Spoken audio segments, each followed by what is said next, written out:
माणूस उपोषण करणारा 8-10 दिवस बिगर आणा पाण्याचं 45 किलोचा 35 किलोचा गडी झाला आणि श्रेय ही घेते आम्ही कुणबी जाग तुमचा काय संबंध नाही माकडानो फक्त नेतृत्व जरांगे पाटलाच आहे. लक्षात राहू द्या तुमच्या. सरकार कुणा जरी असू द्या सरकारला आम्हाला घेणं देणं नाही. सरकारला कुठं वाकवायचं आहे आणि कुठं झोपवायचं आहे ही मराठ्यामध्ये फार मोठी ताणात आहे मित्र. राजकारण विषय गाव नाही.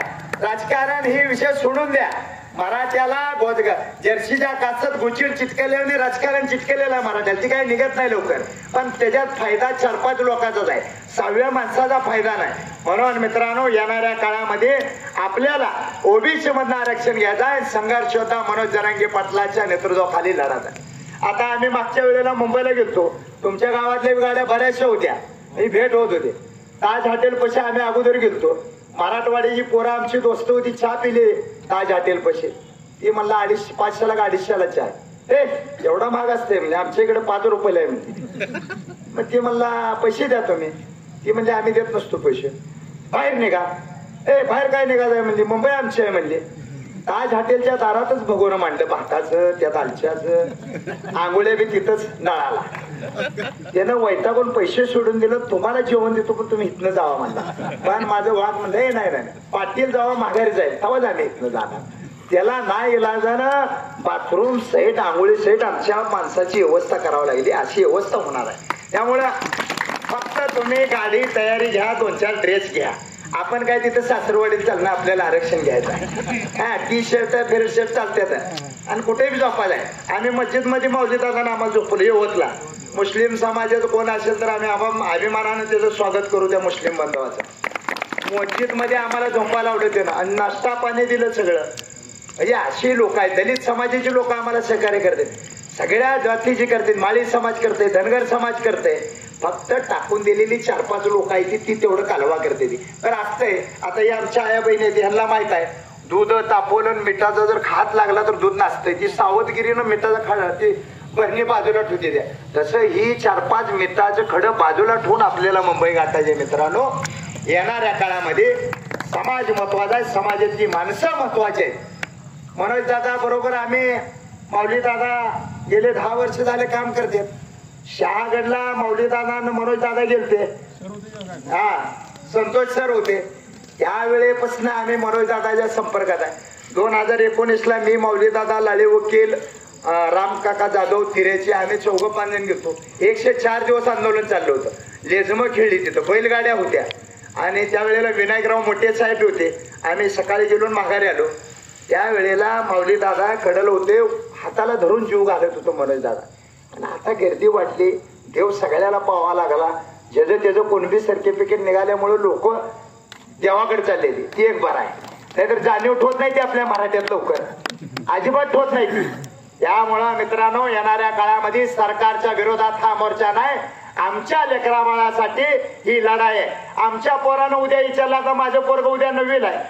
त्यावेळेला त्यानं म्हणला दादा 29 ऑगस्टला तुम्ही मुंबईला गेला नाही तर उद्याच्या 12वी नंतर त्याला सांगावं लागेल अरे 35 किलोचा ज्याला महाराष्ट्र आलवला त्याच्या लढाईमध्ये माझ्यासारखा तुटका मराठ्याचा कार्यकर्ता होता. यासाठी आपल्याला तिथं जायचं आहे. आणि आता छत्रपती शिवाजी महाराजांच्या काळातला इतिहास लिहिणारी वेगळी लोक होती. इतिहास महाराजांनी व्यवस्थित घडवला पण बिघडवणारी लोक वेगळी होती. पण आता इतिहास घडवणारा मराठ्याचा वाघ आहे आणि लढणारे मराठ्याचे मावळे आहेत आणि लिहिणारा सुद्धा मराठ्याचा ही इतिहासात नोंद असणार आहे मित्रांनो. म्हणून स्वप्न घेऊन चाललेलं आहे मनोज दादा. या पापरी मधला या गरीबाचा मुलगा लाल दिव्याच्या बत्ती त्या गावात आला पाहिजे. त्याच्या आईला बरं वाटलं पाहिजे. त्याच्या बहिणीला बरं वाटलं पाहिजे. त्याच्या भाऊजाईला बरं वाटलं पाहिजे. ही स्वप्न घेऊन मुंबईला निघाले. संघर्ष होता मनोज जरांगे पाटील त्यांच्या नेतृत्वाखाली आपल्याला लढायचं आहे. माझी विनंती आहे या गावात शिक्षक ज्यादा आहे की वाटते. नवरा बायको बरीच शिक्षक आहे. त्यांना काही वेळ मिळत नाही. त्यांची जर सासरवाडी इथं असली तर त्याची व्यवस्थित पट्टी पाडा आणि त्याची गाडी घ्या आणि त्याला सांगा तू टाकी फुल करून दे. आम्ही गाडीला काय करत नाही. तुझ्या मेहुणा ही फिक्स तुझ्या गाडी चालवायला लागते. आम्ही फक्त मागं बसतो. वकिलाची गाडी घ्यायची. डॉक्टर आपली येणार आहेत. ही डॉक्टर वगळून बरं का. डॉक्टरांच्या सुद्धा गाड्या पोर्चेमध्येच असते. त्यांच्या सुद्धा गाड्या काढायच्या आणि मोटरसायकलवर सुद्धा निघायचं आहे, काय अडचण नाही. जेवणाची तुम्ही काळजी करू नका. हे पकड्या 5-6 दिवस होता, बायकोने शेंगदाण्या 7-8 पोळ्या दिलेले माघारी आणली द्या आपण. एवढी लोक आहेत आपले. अरे मुलकाची लोक आहेत जी मला सासरवाडीत वय आता 2010 लग्न झाले, 2026 चालू आहे. एवढा पावचार मिळाला तेवढा मुंबईत 25 15 वर्षात मला एवढा पावचार मिळाला तेवढा हे आंदोलन मिळतोय. धपाटे मिळते ती थापलेली, वड्या मिळते त्या, भात मिळते, मसाला व्यवस्थित आहे. जी घरी मिळत नाही ती वाट्याने मिळत आहे. फक्त घरातल्या आई बापाला व्यवस्थित औषध उपचार, लेकरांचे व्यवस्थित शाळेचं मार्गी लावायचा आहे, निघायचा आहे. पण सगळ्यांनी निघालं पाहिजे. घरती एक माणूस निघाला पाहिजे किंवा घरती एक गाडी निघाली पाहिजे. जास्तीत जास्त लोक निघतेले असा विश्वास आहे. कारण जरा मोहोळ जवळ असल्यामुळं आरक्षणाची झळ ज्यादा आहे तुम्हाला. पण तुम्हाला प्रिय लोकांना सांगावं लागत नाही. तासात सोलापुरात परिस्थिती काय असले की, त्यामुळे आरक्षणाचं महत्व तुम्हाला माहित आहे. आमच्यापेक्षा आता आम्ही इथं आठवड्या गाड्याला आणतोय, आमच्यापेक्षा अगोदर तुम्ही समाज कल्याणचे जात पडताळणीच्या ऑफिसला असताय.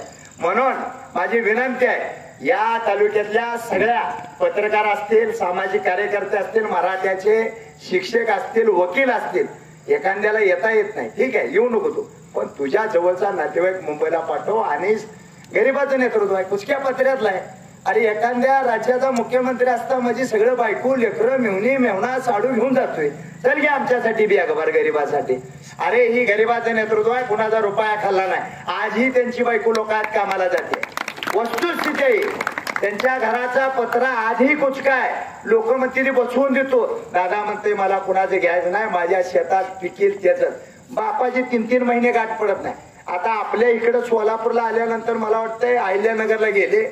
अहिल्यानगरनं जाताना वाटेला कुठं तर तिथं लातूरच्या आसपास गाठ पडली आहे वडिलाची. आपल्याला 10 वेळा बायकोचा फोन येतोय, बापाचा फोन येतोय मोहळाला गेल्यावर. हे असं त्याग करणारं नेतृत्व आहे. ही नेतृत्व परत मिळणार नाही आपल्याला. म्हणून ह्या नेतृत्वासाठी लढायचं आहे आणि आपल्या पोटाला आलेल्या लेकरा बाळासाठी लढायचं आहे. ही ओबीसी म्हणणं आरक्षण हे 58 लाख नोंदी निघालेल्या, 2 कोटीच्या पुढे मावलीत आता लोक गेले. त्या आता राहिली ती 4 कोटी. ती सुद्धा जरांगे पाटील हात घातल्याशिवाय माघारी येत नाही. आणि दुसरे एक माऊली दादांना अर्जुन सोंडगाय बोलत माऊली पाटील म्हणले आम्ही लई दिवसाचा सोबती नाही. एक असा कार्यकर्ता आहे सुनील पाटील ना, अर्जुन सोंड म्हणून सुनील पाटील म्हणून एक कार्यकर्ता, अर्जुन सोंडचा सुनील पाटील म्हणून कार्यकर्ता. 4 दिवसांना माऊली दादाला फोन लावलाय त्यानं. मला जरा ते पाटील बोलले जरा वेगळंच वाटलंय. मला त्यांची किडनी बाद झाली आहे. म्हणला माझी तयारी आहे, म्हणला मराठ्यासाठी एवढं रक्त ओकलंय त्या माणसानं, माझी किडनी एक द्यायला मी तयार आहे, तेवढं विचारून. माऊली पवारकडे कुणाला पुरावा पाहिजे असला तरी पुरावा ती माणसाचा नंबर सुद्धा तुम्हाला मिळेल. अशी मराठा तरुण लोक पाटलावर प्रेम करते. ते आज पदर कोण म्हणलं का की किडनी देतोय. अण्णासाहेब पाटलानंतर प्रामाणिक नेतृत्व मिळाले, त्याच्या पाठीमागे आपण खंबीरपणाने उभं राहिलं पाहिजे. म्हणून आपल्याला मुंबईला जायचंय मित्रांनो. येणाऱ्या काळामध्ये आता लांबवत नाही. वकील साहेब कुठं आले मला बी जरा काय अंदाजी नाही. त्यामुळं सुशिक्षित डॉक्टर आहेत. कुणाला काय झालं, कोण किडनी बाद झाली, कुणाला सर्दी झाली, वातावरण दूषित आहे ना, पोषक वातावरण नाही, त्यामुळे मी आजारी आहे. त्यामुळं आता माझ्या नंतर विद्वान माणसं बोलणार आहे. मी रांगडा गडे बांधाच्या अन्न कोपऱ्यात बांध आणणार, शेजाऱ्याचा जरा दोडा बांध फोडणार, असलं मला सवय पहिल्यापासून. बरोबर आहे. त्यामुळे का हाणावं लागतंय? नाही हाणावं लागतंय. आपल्या जातीतल्या नाही, जेना आमच्या नेतृत्वाला नावं ठेवली त्याचा बांध डोकरावंच लागते. आता आमच्यात मिटलं ही सगळं. आमचं जरांगे पटलानं पाग या 2-3 वर्षात मिटवून टाकले आमचं सगळं. वाद पिता आम्ही काढून घेतल्यात सगळ्या. कोणाला ठेवला नाही आम्ही वाद. समाजाची बैठक आली, 2 हाणलेले असले तर बस बाबा तू पुढे म्हणा, तू मोठ्या बापाचा.